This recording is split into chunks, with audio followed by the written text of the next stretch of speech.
So, hello and welcome to another episode of the Leadership Lens, where we speak with global leaders on what's trending in the ecosystem. Today, we have with us Harish Iyer, who's the Executive Vice President for Media and Investments at Interactive Avenues.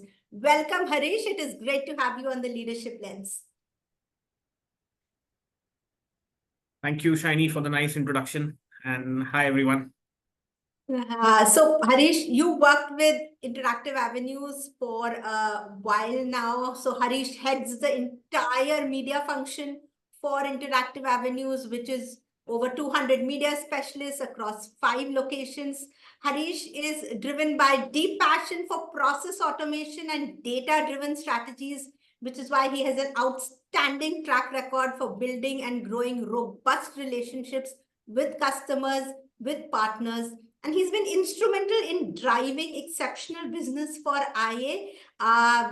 Thank you once again, Harish, today. And we have few questions which are top of mind for everyone, considering we just got over with IPL and elections and so on and so forth. So let me dive right into it.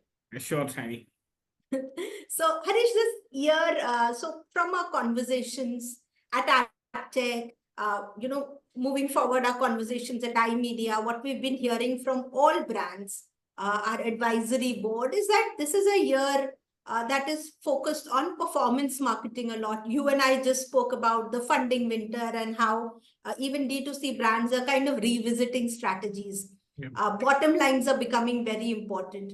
And yet, in spite of all this, we saw some magnificent spends on IPL, on elections. So I wanted to understand from you, how do you see it? How do brands really, if you're saying performance marketing, how are they really measuring effectiveness of such large branding activity, especially when it comes to sports marketing or, moment marketing like elections? Any branding activity has an goal attached to it, right? It depends upon how you're measuring it finally. And every brand activity that you do is basically reaching out to large audiences in a large scale, and at the same time giving your brand maximum exposure. What that helps you is that helps you drive your business. And once you are visible in the market, automatically you see an improvement in your performance metrics. And that's how you kind of put an efficiency or a measurement goal attached to each of the branding activities that you do. While sports marketing is something that all brands have been doing for a long time, and they've cracked a code around how the measurement needs to be done, especially in the digital ecosystem. And what we've seen is, over the years, right, brands have kept evolving their measurement metric and their investments on sports marketing. And like we see, IPL is one of the events that they invest, but the audience for various other sports that are evolving in India as a market is also like crazy. I mean, you see brands are also trying to tap into soccer. You see brands are also trying to tap into other multi sports where there are consumers and where there are their target audience whom they can reach out to. So that's where they build a proper measurement system attached to each of their investments that they do. Can you share an example, or what are these exact measurement systems that just to help our audience understand this better? See, typically on any given brand activity, right? Most of the brands, what they do is they deploy a triple M kind of a study where they see the effectiveness and kind of start scoring against each of the investments that they do. And as of now, earlier the model was an evolving one, because digital as a medium was from a measurement standpoint, their whole their framework was evolving. Now they have a robust framework for measurement, even for their digital investments that they do on sports marketing. Okay, all right. So it is more towards effectiveness, towards top of mind recall, pure branding metrics. Pure branding metrics. Yeah, that take front and center. And we're talking about branding, and of course, our biggest platform for branding is television. As an audience, as a country, we love watching what used to be called the idiot box is now the smart box and is now also the connected television, right? And honestly, I mean, even for me as a consumer, it is very difficult to understand where my linear TV or where my connected TV starts and where my linear TV stops. When is my TV dumb? When is my TV smart? It is difficult to understand that, but how do you as as an advisor to brands, how do you help them make the right choices when it comes to usage? What kind of strategies to use when it comes to connected television and linear television, especially if they're working side to side? See, when it comes to uh, consumers whom you want to reach out to uh, in an ecosystem where you can't reach out to them, like for example, there are a lot of in India, if you see a lot of consumer movement that has happened from linear to connected TV, and you see a lot of user attrition also that has happened in your linear TV, overall linear TV, and that's something that is quite evident and visible. And where do you kind of reach out to this audience? You're reaching out to this audience through the connected ecosystem. They are somewhere, they are consumers who are consuming content through either on a Netflix or an Geo Cinema app or an Hotstar and all of those places, and they're consuming content which they would it's not more appointment viewing, but it is at their own convenience, and that's how they kind of view it. While when the connected TV concept started, it was like a pretty small market, and it was only some of the connected devices that we were talking about. Now the whole ecosystem has evolved. The connected TV ecosystem, currently we are talking anywhere about a 35-40 million connected televisions, and in the coming years we see that it'll touch anywhere between 65 to 70 million devices.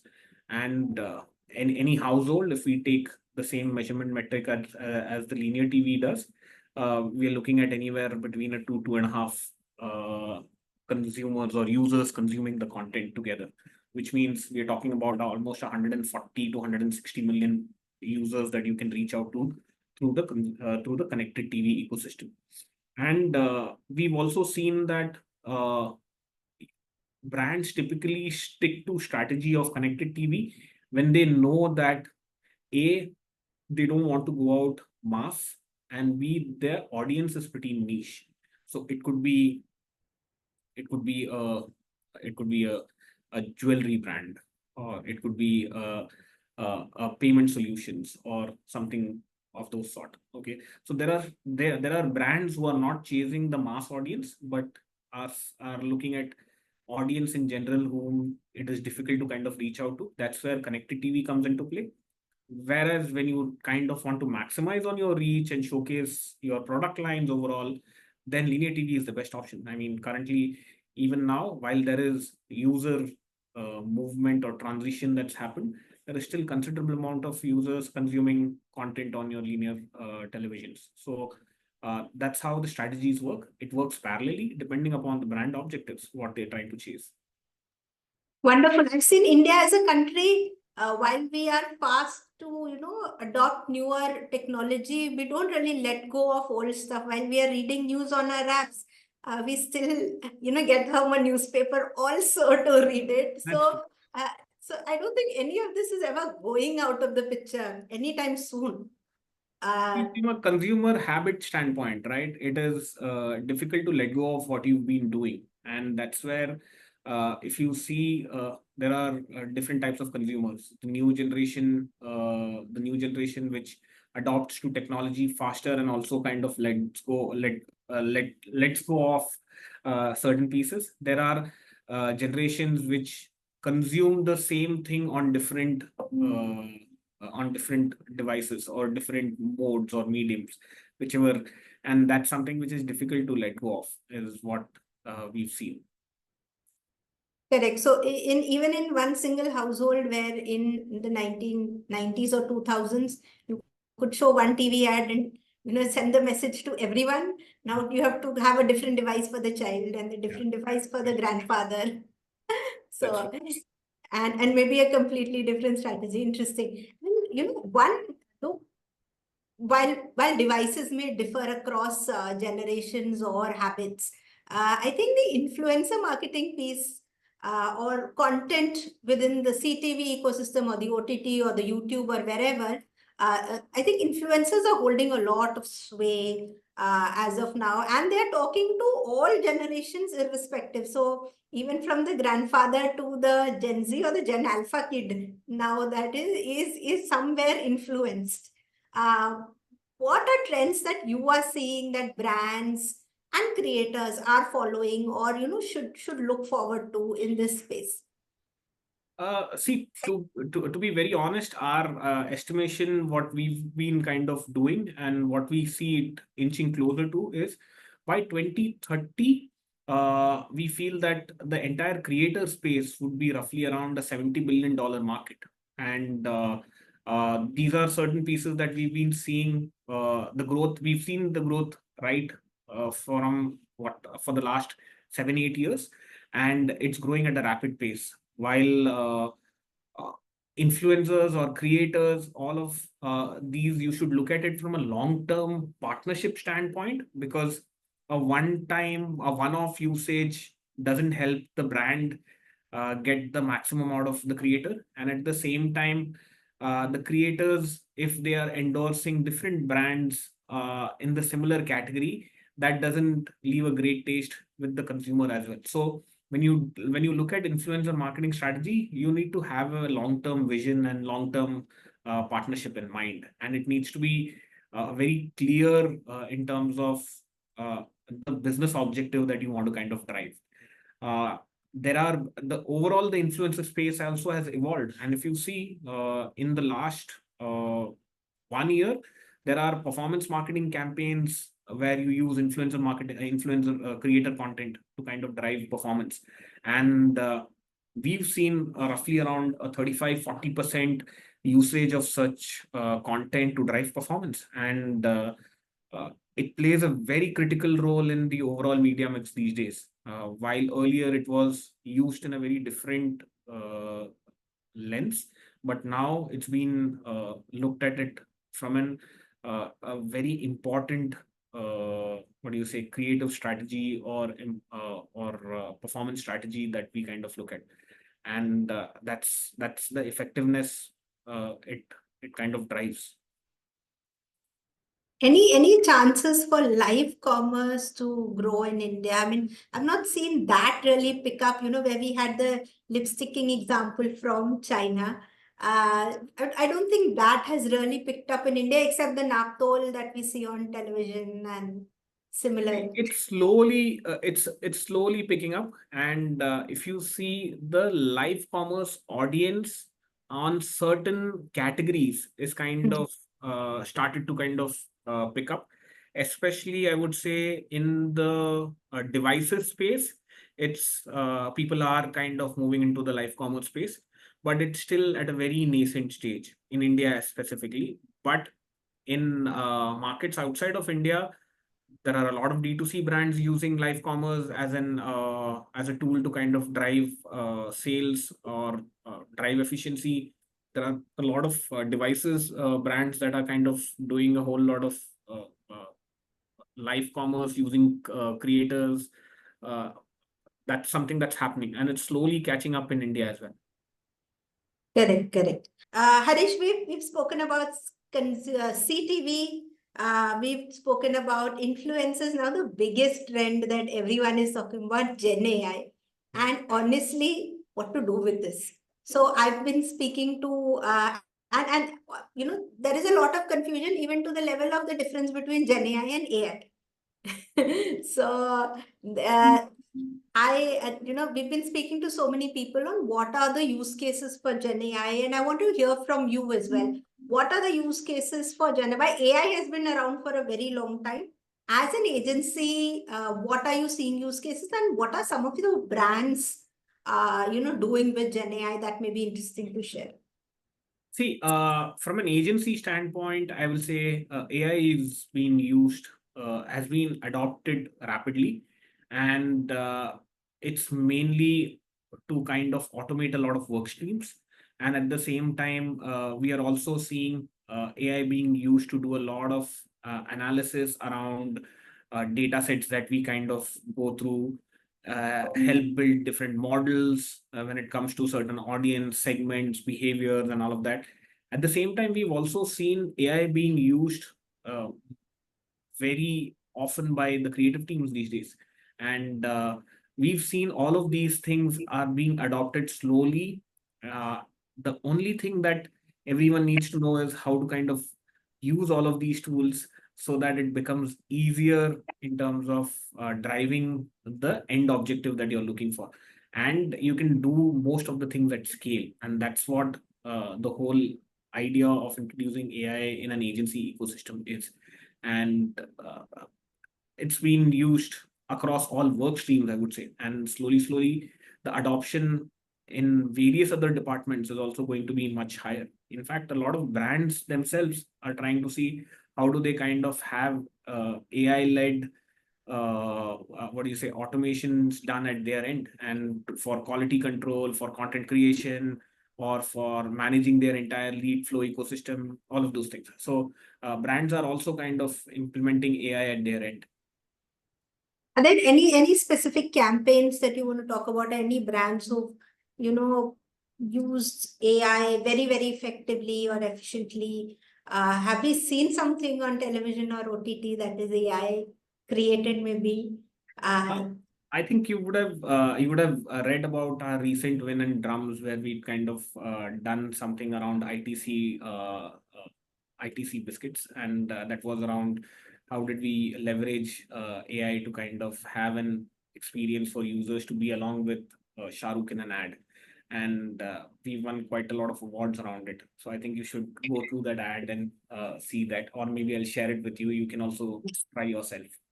yes, do share it with me. I will link it with this video so I can see it and our viewers can also see it. It will be a fun thing to do. And so we've had this conversation about performance marketing. It is a tough market, but Harish, I think the most important question on everyone's mind is, where is growth coming from?